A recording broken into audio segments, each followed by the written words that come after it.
Just now, Barcelona want Gyökeres, and this opens the door for Alvarez, plus Yildiz coming. What's up, Gooners? Welcome back to AFC Daily News. Today we've got 3 bombshell stories that will leave you shocked by what's going on. So if you're a passionate Arsenal fan, you definitely won't want to miss this. Don't forget to hit the like button and subscribe to the channel so you don't miss future updates. And without further ado, let's get straight to it. Gooners, I need you to genuinely sit with this one for a moment, because the BBC's Sami Mokbel has just reported something that could trigger the most dramatic final few days of the transfer window that Arsenal have experienced in living memory.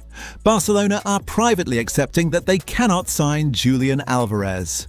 And in response to that realization, they have drawn up a list of alternative striker targets, and Arsenal's Viktor Gyökeres is on it. Let that sequence of events sink in completely. Barcelona cannot get Alvarez because Atletico refused to sell to a domestic rival.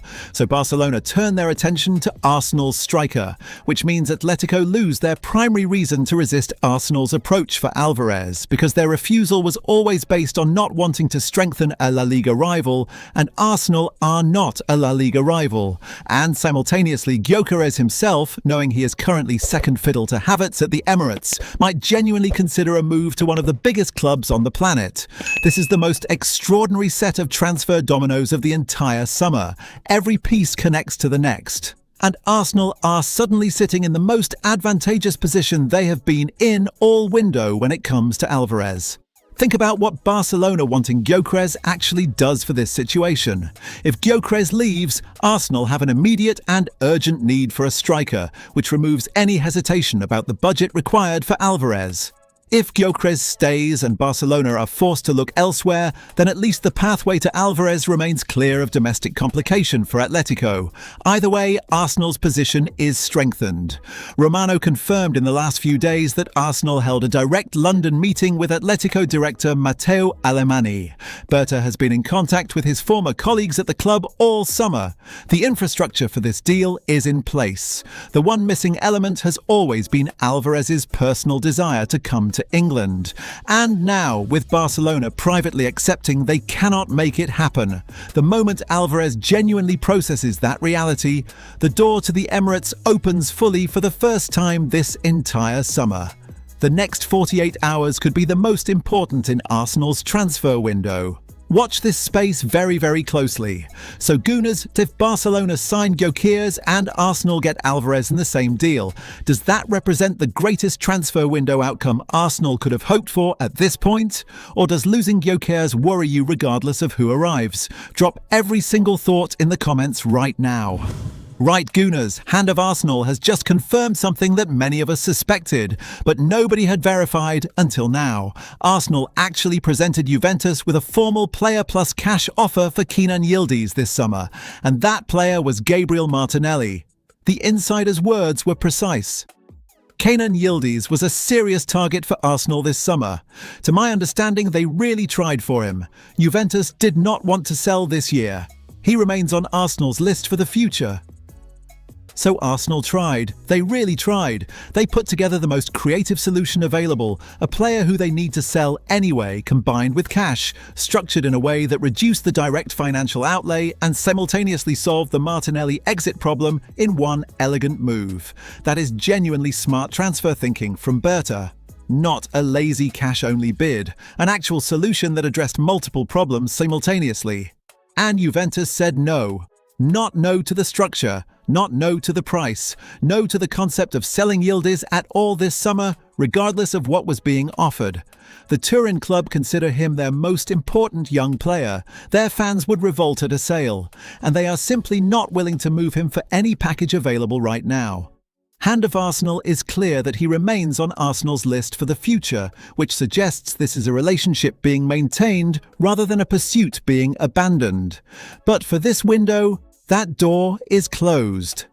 The Martinelli dimension of this story is equally significant. Arsenal offered him to Juventus formally, which means they are absolutely committed to moving him on before September the 1st. Fresh offers from the Middle East are emerging, with Al-Hilal apparently in discussions.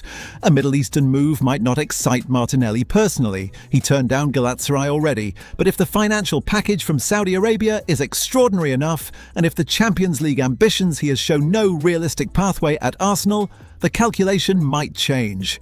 Arsenal need to sell Martinelli. They tried the elegant Yildiz solution and it did not work. Now it is time to maximise whatever the market will pay, whether that is Inter Milan at 35 million, Al-Hilal with a potentially record offer, or a third option that emerges in the final days. Get the best number available, Berta. The clock is ticking. So Gooners, does it impress you that Arsenal tried such a creative Martinelli plus cash solution for Yildiz? And who do you think is the right buyer for Martinelli in these final window days? Inter, Al-Hilal, or someone else entirely? Drop everything in the comments. Gooners, this is where everything starts connecting together in the most satisfying way. Mikel Arteta left Martinelli out of the squad for both the Community Shield and the opening Premier League win over Coventry. The Athletic have confirmed Al-Hilal are in talks to sign him. And now, almost immediately, a new attacking name has emerged that Arsenal are monitoring as a potential replacement. And this 21-year-old story is genuinely fascinating. Matias Fernandez Pardo, Belgian international. Lile's number 7. 15 direct goal contributions in 33 starts last season in League One. And in pre-season, this detail is extraordinary. He refused to come on as a substitute in Lile's friendly against Everton because he wants to leave the club so badly. You do not make that kind of public statement of intent unless you are completely committed to your exit. This is a player who is desperate to make his next move happen. According to Foot Mercato, Arsenal have entered the race for Fernandez Pardo after his explosive qualities caught the attention of the scouting department. Atletico Madrid and RB Leipzig have both already tried and failed to sign him this summer, which tells you exactly the level of European interest surrounding a player who Lille are demanding £60 million to release. The profile fits Arteta's system with almost uncomfortable precision. He is versatile across the entire attacking line, capable of playing as a striker on either wing or as a central attacking midfielder. At 21, with significant room for development, he brings the kind of ceiling that gets Berta genuinely excited about a player's long-term trajectory. His movement is described as his biggest strength, dribbling past opponents irrespective of position, quick, direct with a powerful right foot, capable of scoring spectacular goals from distance. The honest caveat that needs to be said clearly, £60 million is a significant investment for a player who is far from the finished article. Fernandez Pardo has all the ingredients but has not yet consistently operated at the elite European level that Arsenal now demand from everyone in the first team picture. If this is the Martinelli replacement, funded by the Al-Hilal sale, then the net spend is manageable and the upside is genuinely exciting. But he cannot be the answer to the striker question that Alvarez or Osimhen would solve. He is a winger, not a 9. If the Martinelli money comes in and Fernandez Pardo arrives, Arsenal end the window with a younger, higher-ceiling left-wing option and the funds to have given Alvarez every possible opportunity. Not the perfect outcome, but a genuinely smart one. So Gooners, does Matias Fernandez Pardo at 60 million excite you as Arsenal's Martinelli replacement, or do you think Berta should be holding that money for a more established name in the final days? Drop your honest verdict in the comments right now. Alright Gooners, we are in the absolute final stretch of this transfer window, and every single day now is going to matter enormously. Smash that subscribe button right now if you haven't already. Every breaking update, every done deal, every last minute drama lands straight with you the moment it happens. Completely free, hit that button. Until next time Gooners, come on you Gunners.